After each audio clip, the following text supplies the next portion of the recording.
नमस्कार साथियों। देखिए, कल जो 30 जून को अपना बीएसटीसी का एग्ज़ाम हुआ था, आज हम उसकी बात करेंगे। उसके पेपर का लेवल कैसा था, उसकी कट ऑफ कितनी रह सकती है, कितनी कट ऑफ तक, कितने नंबर तक आप सेफ हैं, आपको कॉलेज मिल जाएगी। इन बिंदुओं पर अपन बात करेंगे साथियों। देखिए, आपका पेपर कैसा भी हुआ हो, अच्छा हुआ हो, बुरा हुआ हो, आपको तनाव नहीं लेना है। किसी एक एग्ज़ाम से ज़िंदगी समाप्त नहीं होती है, कोई एक एग्ज़ाम ही सब कुछ नहीं होता है। भाई, हो सकता है कुछ साथियों ने बड़ी अच्छी तैयारी की हो, लेकिन कल का दिन अच्छा नहीं गया हो, या नेगेटिव मार्किंग तो है नहीं। हो सकता है आपने जिन प्रश्नों में रिस्क लिया हो, तुक्का लगाया हो, वो सही नहीं बैठा हो, है ना। कुछ साथी ऐसे हैं जिन्होंने बहुत कम तैयारी की है और उनका पेपर अच्छा हो गया। हो सकता है दिन अच्छा हो उनका। तो आपको तनाव नहीं लेना है साथियों। अब जैसा भी एग्ज़ाम हुआ है, ठीक है, हो गया। आपने पेपर मिला दिया, आपने खूब सारी दुनिया भर की कट ऑफ देख ली, कोई बात नहीं। मैं भी मेरा अनुमान बता रहा हूँ। यूट्यूब पे खूब दुनिया भर के व्यक्तियों ने अपनी अपनी राय रखी है। देखिए, ये केवल अनुमान है ना, केवल अनुमान होता है। आप एग्जैक्ट कट ऑफ नहीं बता सकते कि एग्जैक्ट इतनी रहेगी। कोई भी ब्रह्मा जी नहीं है। पेपर का लेवल कैसा था, गत वर्ष की कट ऑफ क्या रही, कितनी कॉलेज हैं, इन सब को आधार मानते हुए कट ऑफ का आकलन किया जाता है, और फिर भी केवल अनुमानित होती है। एग्जैक्ट आप इसको नहीं कह सकते। ठीक है साथियों, चलिए हम बात करें पेपर के लेवल की। देखिए, आपके पेपर का लेवल कैसा था। आपने खूब दुनिया भर की वीडियो देखी है और मार्केट में हवा बना रखी है कि पेपर इजी था, इजी था। हाँ, देखिए साथियों, पेपर इतना इजी नहीं था, इतना इजी नहीं था जितनी बना रखी है। हाँ, ठीक था, इजी था, हार्ड नहीं कह सकते, लेकिन इतना भी नहीं। भाई, इस एग्ज़ाम में कौन बैठ रहा है? वो बच्चे जिन्होंने अभी 12th पास की है। उन बच्चों का लेवल देखिए, फिर पेपर देखिए आप। ऐसे नहीं कि आरएस की तैयारी कर रहे हैं, बड़े बड़े एग्ज़ाम की तैयारी कर रहे हैं, मुझे तो सारे क्वेश्चन आ रहे हैं, बड़ा ही ईजी पेपर है। ऐसा बिल्कुल नहीं है। इसमें वो बच्चे आए हैं जो अभी कंपटीशन की दुनिया में आए हैं। ठीक है, उन्होंने कदम रखा है, जीके पढ़ना शुरू किया है ना। वो बच्चे अभी आए हैं, तो इतना इजी भी नहीं है जितना आप कह रहे हैं। हाँ, जैसा बीएसटीसी का पेपर होना चाहिए वैसा तो है, ऐसा ही होता है पेपर, और ऐसा ही है। इसमें ऐसा नहीं कि इजी है, नहीं। चलो ठीक है साथियों, पेपर के लेवल की बात हो गई। अब देखिए कट ऑफ, आपकी कट ऑफ कितनी रह सकती है, आपकी कट ऑफ क्या रह सकती है, इसकी बात अपन करेंगे। कट ऑफ क्या रह सकती है, देखिए। देखो, आपके 50 क्वेश्चन किसके आए हैं, रीजनिंग के। किसके आए हैं, रीजनिंग के। अब रीजनिंग के 50 में से कम यदि आपके 35 क्वेश्चन सही हैं, कम से कम 35 क्वेश्चन तो सही होने चाहिए आपके, मेरे अनुमान से। फिर है आपके जीके। जीके के 50 क्वेश्चन में से कम आपके 30 क्वेश्चन सही होने चाहिए। फिर है टीचिंग एप्टीट्यूड। टीचिंग एप्टीट्यूड के 50 क्वेश्चन में से 35 क्वेश्चन कम से कम आपके सही होने चाहिए मेरे हिसाब से। और फिर है आपका लैंग्वेज, भाषा का पार्ट, 50 में से आपके 30 क्वेश्चन सही होने चाहिए। ये रही बात। क्या कहा मैंने, रीजनिंग में कम से कम 35 क्वेश्चन, जीके में कम से कम 30 क्वेश्चन, टीचिंग एप्टीट्यूड में 35 और भाषा में 30। कुल मिला के साथियों 130 क्वेश्चन कम से कम आपके सही होने चाहिए, अर्थात इंटू 390 अंक। जिन भी साथियों के 390 अंक के आसपास स्कोर है उसको कॉलेज मिल जाएगी, कॉलेज मिल जाएगी। यानी कि इसका मतलब ये नहीं कि फर्स्ट लिस्ट में ही आए, उनको कॉलेज मिल जाएगी। मतलब वे बेफिक्र रहें, उनको बीएसटीसी करनी है और उनको कॉलेज मिल जाएगी, इतना श्योर है। वो बात अलग है कि कोई घर की घर कॉलेज लेना चाहिए। घर की कॉलेज के लिए आपको 415 प्लस होम डिस्ट्रिक्ट के लिए, गृह जिले में होम डिस्ट्रिक्ट में अगर कॉलेज लेनी है तो 415 अंक आपके होने चाहिए। और डाइट में सरकारी कॉलेज के लिए 450 से ऊपर होने आपके अंक होने चाहिए। ठीक है, ये तो हो गई अपनी एक सामान्य सी बात। मतलब 390 के आसपास जो बच्चे हैं उनको कॉलेज मिल जाएगी, चाहे कहीं मिलो, वो श्योर हैं, वो सेफ हैं, उनको कॉलेज मिलेगी।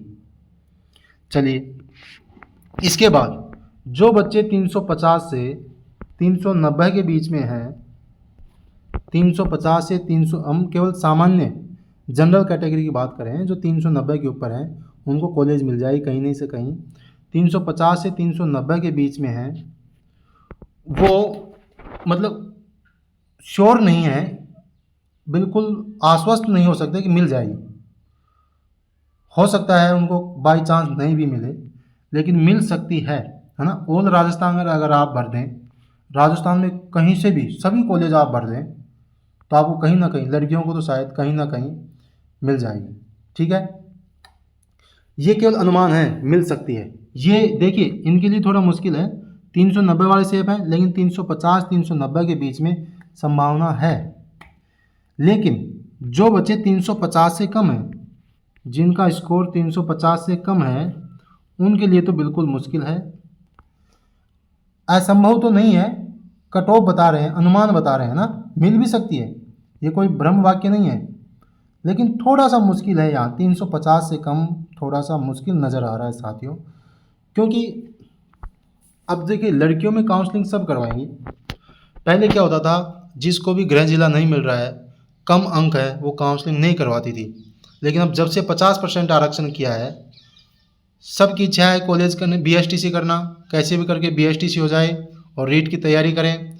इसलिए मेरे हिसाब से सब बीएसटीसी करेंगी, सब काउंसलिंग में भाग लेंगी। तो 350 से कम आप सेफ जोन में नहीं हैं, आप ठीक स्थिति में नहीं हैं। तो आपको अब क्या करना चाहिए, जो 350 से कम है उनको क्या करना चाहिए, आप अपने आसपास जो भी गवर्नमेंट कॉलेज है उसमें दाखिला ले लीजिए, कॉलेज में एडमिशन ले लीजिए। ठीक है, इसके बाद यदि आपका बीएसटीसी में हो जाए, राजस्थान में कहीं भी कॉलेज मिल जाए, तो एसटीसी कर लेना, तो आप बीएसटीसी कर लेना। कॉलेज नहीं मिल रही है तो कॉलेज कर रहे हैं, ठीक है। और जिसका उद्देश्य बीएसटीसी करना ही है, तो वो कहीं से भी बीएसटीसी करे, बाहर से करे, चाहे कहीं से भी गई, अन्य कई खूब सारी कॉलेज हैं, आप कर सकते हैं। ठीक है, चलिए अब इसके साथ आप क्या करेंगे, देखिए एक तो होता है सीईटी का एग्ज़ाम, सीईटी 12th लेवल, उसके लिए आप पात्र हैं। और जो बीएसटीसी की तैयारी कर, जो मतलब बीएसटीसी करेगा, वो रीट लेवल 1 के लिए पात्र है। सीईटी 12th और रीट लेवल 1 के लिए पात्र हो जाएंगे। अगर आप बीएसटीसी कर रहे हैं तो 1 साल बाद, जैसे ही आपकी 1 साल कंप्लीट हो जाएगी, आप रीट भर्ती के लिए पात्र होंगे। और सीईटी के लिए तो अभी पात्र हैं। ठीक है, सीईटी के अंदर कांस्टेबल, एलडीसी, वनपाल इत्यादि खूब सारी भर्तियां होती हैं, जो सीईटी की रेंज में रखा गया है। मतलब जो बच्चे सीईटी में पात्र होंगे वो ही उसमें दाखिला, मतलब उनका फॉर्म अप्लाई कर सकेंगे। पहले सीईटी में क्या होता था, जो सीईटी का एग्ज़ाम हुआ उसमें जो 15% होते थे ऊपर ऊपर के, उन्हीं को एग्ज़ाम में फॉर्म भरने दिया जाता था। जैसे राजस्थान पुलिस में 3000 की पोस्ट निकली, ठीक है। अब जितने भी फॉर्म लगे हैं उनमें से ऊपर ऊपर के 15,000 बच्चे, 15 गुना मतलब 15,000 बच्चे ऊपर ऊपर के जिनके मार्क्स हैं, उनको शॉर्ट लिस्ट किया जाता था। वे ही बच्चे राजस्थान पुलिस का एग्ज़ाम दे पाते थे। लेकिन अब इस क्राइटेरिया को हटाने की बात चल रही है और 40% सीईटी में 40% करने की बात चल रही है, जो कि एक बहुत ही प्रशंसनीय और सराहनीय कदम है। अगर ऐसा होता है तो बहुत ही अच्छा है। आप कॉलेज के साथ साथ सीईटी की तैयारी करें। जिनको बीएसटीसी करनी है वो रीट की तैयारी के लग जाए। ठीक है साथियों, अब हम क्या करेंगे, एक तो आपको सीईटी और रीट इसकी तैयारी मैं आपको करवाऊंगा साथियों। सीईटी में राजस्थान जी के इतिहास, कला और संस्कृति आपको करवाऊंगा। रीट में लेवल 1 और लेवल 2 इनको साइकोलॉजी में पढ़ाने वाला हूँ साथियों। साइकोलॉजी मेरे द्वारा जो नोट्स बनाए गए हैं, जो मैंने पढ़े हैं, राजस्थान पुलिस में मैंने 8 साल सेवा दी है। उसके बाद में मैंने रीट का एग्ज़ाम किया, जिसमें 135 मार्क्स मेरे आए थे, लेकिन वो भर्ती रद्द हो गई थी। उसके बाद मैंने फर्स्ट ग्रेड इतिहास व्याख्याता की तैयारी की। उसके बाद उसमें मैं सिलेक्शन हुआ ईश्वर की कृपा से, और अभी गवर्नमेंट स्कूल में कार्यरत हूँ। मैं मेरे अनुभव से आपको ज़बरदस्त साइकोलॉजी आपकी बढ़िया करवा दूँगा। आपने शिक्षण अधिगम मेरे से पढ़ा है अभी बीएसटीसी में, इसमें ज़्यादा समय भी नहीं दिया, थोड़े बहुत छोटे मोटे नोट्स डाले, कुछ प्रश्न आपको करवाए और आपने देखा होगा कितने प्रश्न शिक्षण अधिगम के ऐसे कैसे आए हैं। साइकोलॉजी आपकी ज़बरदस्त कराऊंगा, पॉइंट टू पॉइंट पढ़ाऊंगा, आप मेरे से जुड़े रहें। ठीक है, टेलीग्राम चैनल का लिंक मैं डाल रहा हूँ, उस पर जाके आप टेलीग्राम चैनल से जुड़ सकते हैं। इस हमारे यूट्यूब चैनल को आप सब्सक्राइब कर लें ताकि नोटिफिकेशन आप तक पहुँच जाए। ठीक है साथियों, आप कुछ दिन मेरे साथ रहें, विश्वास रहे, कुछ अच्छा लगे, सीखने को मिले तो आप मुझे फॉलो करें, अन्यथा आप मुझे छोड़ के चले जाएं, कोई दिक्कत नहीं है। ठीक है साथियों, रीट की तैयारी आपकी यहाँ होगी, सीईटी के लिए इतिहास और कला संस्कृति की तैयारी मैं कराऊंगा। साथियों, उदास नहीं होना है, एसटीसी का एग्ज़ाम अच्छा हो बुरा हो, अब आप तैयारी के लग गए हैं तो लग जाओ।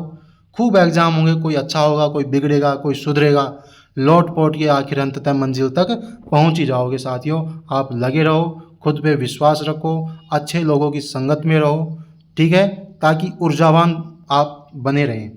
ठीक है साथियों, बहुत बहुत धन्यवाद। जय हिंद, जय भारत।